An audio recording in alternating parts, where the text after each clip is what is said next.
Сәлеметсіздер ме балалар? Бүгін біз Activity Book'тың Part 3 Lesson 8, я? 8-ші сабақты өтетін боламыз. Exercise 1. Look and choose. Қара және таңда дейді. Мына жердегі суретке қарап, мына варианттарды белгілеп шығамыз, я? Мына жерде не істеп тұр? Көңіл күйі жоқ, я? Көңіл күйі жоқ дегенде біз ағылшынша sad дейміз, я? Sad. Енді мына жерде қараймыз, бірінші вариант болмайды бізге, 2 болады, я?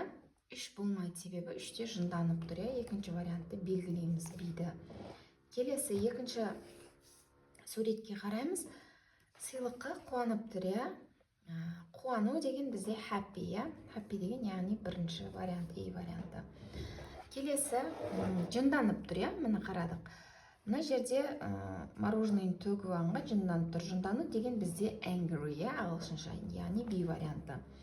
Төртінші шаршап тұр, я? Сабақ оқып шаршап тұр. Шаршап тұр деген бізде tired, я? Tired дегеніміз міне B варианты. Үшінші бізде не деп тұр? Қорқып тұр, я? Үшіншісінде.